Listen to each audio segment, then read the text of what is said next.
বেশ কিছু দেশের পাশাপাশি সমগ্র ভারত জুড়েও নতুন করে করোনার গ্রাফ ঊর্ধ্বমুখী এবং এক্ষেত্রে ওমিক্রনের যে সাবভেরিয়েন্ট NB.1.8.1 বা নিম্বাস কিন্তু সব থেকে বেশি সংক্রমণ ছড়াচ্ছে এবং বর্তমানে যে লক্ষণটা নজর কাটছে চিকিৎসা মহলের তা হলো রেজার ব্লেড থ্রোট বা গলায় ব্লেড বাঁধার মতো কোনো একটা অনুভূতি হওয়া। আপনিও কি এই ধরনের কোনো উপসর্গতে ভুগছেন? তাহলে কোন জায়গাতে সতর্ক হবেন সে ব্যাপারেই কথা বলবো। এই মুহূর্তে আমার সঙ্গে উপস্থিত রয়েছেন বিশেষজ্ঞ চিকিৎসক কৌশিক চক্রবর্তী। এস নিউজের পর্দায় স্বাগত। আমরা নতুন করে আবার করোনার গ্রাফটা বাড়তে দেখছি এবং সেই জায়গায় দাঁড়িয়ে বেশ কিছু সাবভেরিয়েন্ট দাপট দেখাচ্ছে। এই নিম্বাসের কথা যেহেতু হচ্ছে, নিম্বাস মানে কি ধরনের সাবভেরিয়েন্ট বা এর নেচারটা কেমন বা কিভাবে বা দাপট দেখাচ্ছে সেটা যদি একটু শুরুতে বলতেন। প্রথমত বলে রাখি, করোনার যখন এই ঊর্ধ্বমুখী গ্রাফের কথা বলছেন সেখানে নিম্বাস ছাড়া আরও অনেক সাবভেরিয়েন্টও পাওয়া যাচ্ছে। এবার সত্যি কথা বলতে কি, প্রত্যেকটা কেসে যে কটা কেস ডায়াগনোজড হলো কোভিড পজিটিভ বলে, তাতে সবার তো আর সাবভেরিয়েন্ট টেস্ট করা হচ্ছে না।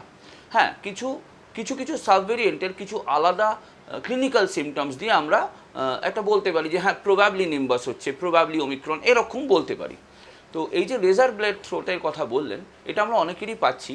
হয়তো তাদের জ্বর এসছে বা অনেকের জ্বর আসেও নি, জ্বর ভাব আছে, কিন্তু গলার মধ্যে একটা প্রচণ্ড অস্বস্তি, মানে ঢোক গিলতে পারছি না, ঢোক গিলতে গেলে লাগছে, ইভেন জল গিলতে গেলেও লাগছে, এবং পুরো আপার এয়ারওয়েটা, থ্রোট শুধু না, নাক মুখ যেন একটা বুজে আসছে, এই সিমটম তারা অনেকেই বলছেন।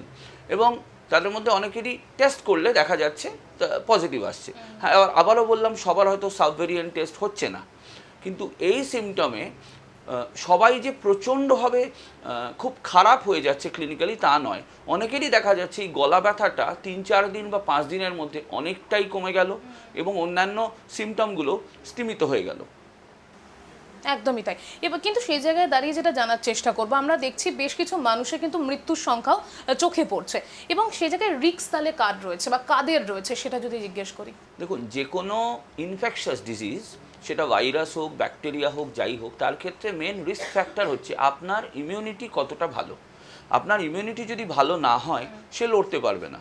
আর সেই মানে কোভিডের সময় আপনারা সবাই খুব কমনলি শুনেছেন কোমরবিডিটি কথাটা। এই কোমরবিডিটি কথাটা কোভিড বলে না, যে কোনো ইনফেকশনের ক্ষেত্রেই প্রযোজ্য। যে মানুষটার ইমিউনিটি কম, সে একটা সাধারণ ফ্লুতেও তার মৃত্যু হতে পারে।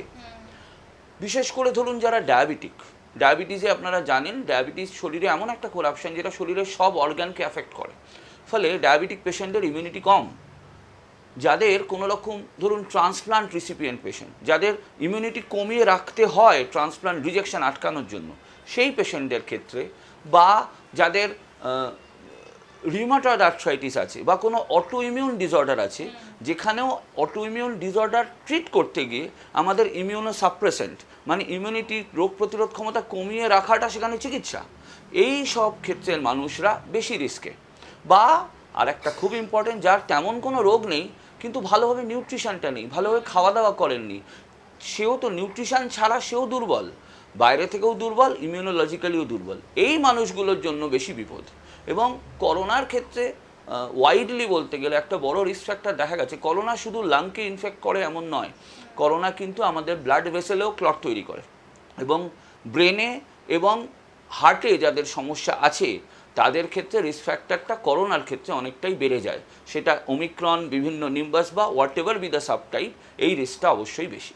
একদমই তাই। এবং আপনি যেমনটাই জানাচ্ছিলেন যে এই ধরনের সাবভেরিয়েন্টগুলো কিন্তু বর্তমানে দেখা যাচ্ছে খুব একটা স্প্রেড ক্ষমতাটা বেশ খানিকটা বেশি এবং সেই জায়গায় দাঁড়িয়ে যখনই কোনো মানুষের এই ধরনের সাধারণ উপসর্গগুলো দেখা যাচ্ছে, কারণ আমরা এখন যে ধরনের আবহাওয়ার মধ্যে দিয়ে যাচ্ছি সেখানে এই ধরনের উপসর্গ দেখাটা কিন্তু খুব কমন।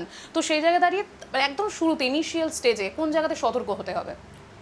দেখুন, যেমন স্কুল কলেজে, ইভেন স্কুলে, আমাদের বাচ্চাদের স্কুলগুলোতেও বলে দেওয়া হচ্ছে যে যাদের কোনো রকম ফ্লু লাইক সিমটম আছে তারা আসবেন না, সেটা করোনা হোক বা এমনি ফ্লু। এই সিজনে আপনি যেমন বললেন, আমাদের তো এমনি বিভিন্ন রকম ইনফ্লুয়েঞ্জা, বিভিন্ন flu, adenovirus, respiratory syncytial virus, এগুলো হচ্ছে।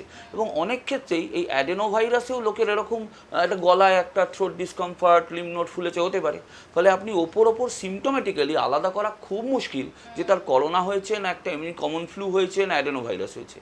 কিন্তু যখনই আপনি দেখছেন আপনার নাক কান গলা রিলেটেড বা লাংস রিলেটেড কোনো উপসর্গ হয়েছে, আপনি কাশছেন, জ্বর এসছে, আপনার কফ বেরোচ্ছে বা কফ বেরোচ্ছেও না কিন্তু কাশি হচ্ছে, শুকনো কাশি বা নাক দিয়ে জল, এগুলো সবই আপনাকে বেশি ইনফেকশাস করে দিচ্ছে অন্যদের জন্য।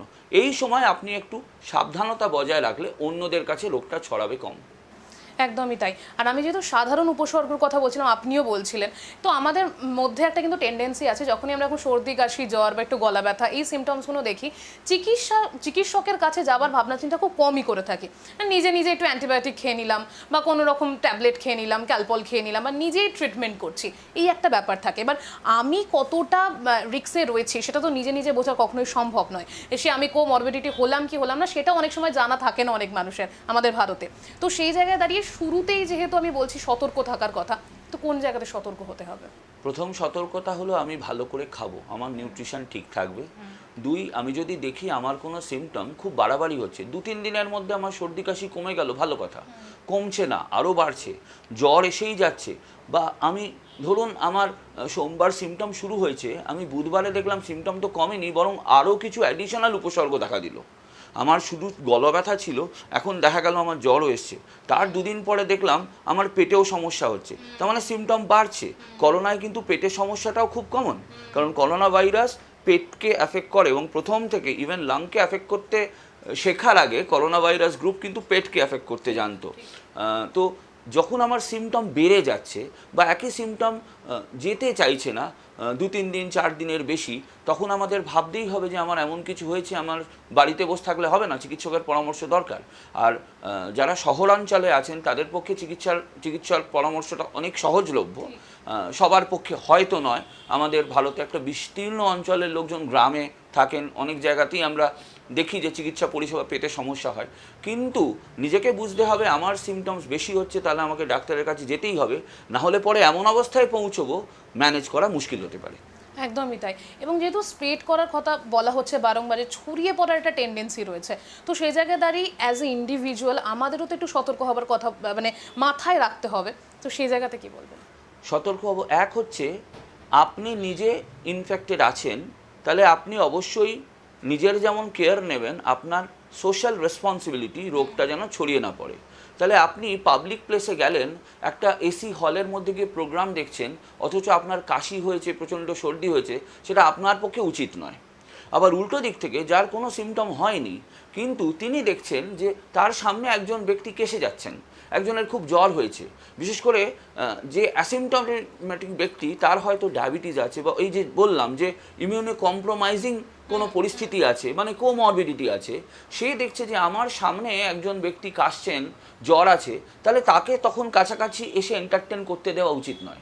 মানে প্রোটেকশন ফ্রম 2 গ্রাউন্ডস, যে অ্যাফেক্টেড সে নিজেকে চিকিৎসা করার সঙ্গে সঙ্গে অন্যদের কাছে রোগ ছড়ানো আটকানোর চেষ্টা করবে, আর যার রোগ হয়নি সে অন্যদের থেকে যেন তার কাছে রোগ চলে না আসে, সেই প্রোটেকশনটাও তাকে নিতে হবে।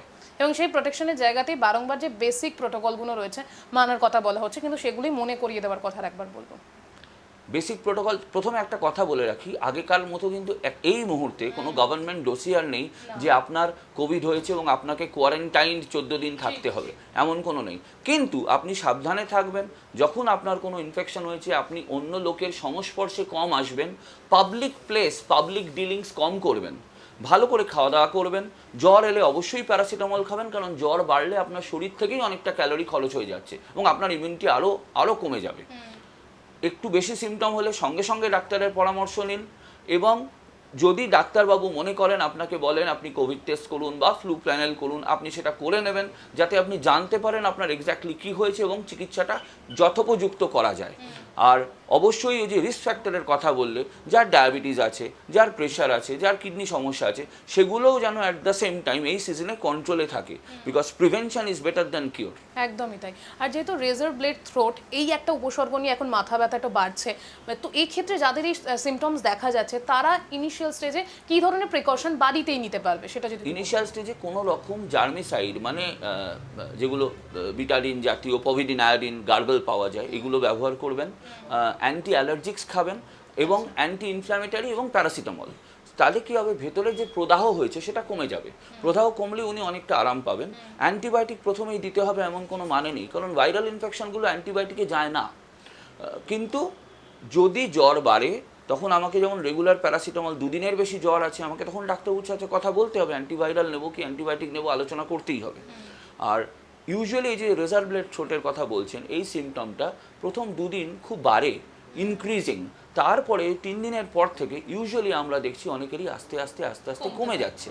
তো সেটা কমছে না, 3 দিনের বেশি 4 দিন হয়ে গেছে অথচ সিমটমস বেড়েই যাচ্ছে, একই রকম আছে, তখন ডেফিনেটলি আমাকে চিন্তা করতে হবে, না আমাকে এবার ডাক্তারবাবুর কাছে যেতে হবে। একদমই তাই। অসংখ্য ধন্যবাদ ডক্টর আপনাকে। যেমনটা কথা বলছিলাম করোনা নিয়ে, করোনার যে আগের ফেজ আমরা দেখেছি, তারপর থেকে কিন্তু দেখেছি যে করোনার যে সর্দি কাশি জ্বর, এই সাধারণ যে সিমটমসগুলো রয়েছে, একই সাথে করোনা ভাইরাস, এটা নিয়েই আমাদের চলতে হবে। বারংবার কিন্তু এটাই চিকিৎসা মহলের পক্ষ থেকে বলা হচ্ছে। সেই জায়গায় দাঁড়িয়ে আপনি যখন কোনো রকম উপসর্গ পাচ্ছেন, যদি সাধারণ উপসর্গ হয়, নিজে সতর্ক থাকুন, যেটা করণীয় সেটা করুন, যেমনটা চিকিৎসক বললেন। তারপরে গিয়ে যদি মনে হয় কমপ্লিকেটেড, চিকিৎসকের পরামর্শ নিন, তাহলেই সুস্থ থাকবেন। ক্যামেরায় অশোকের সাথে রিয়া রিপোর্ট, এস নিউজ।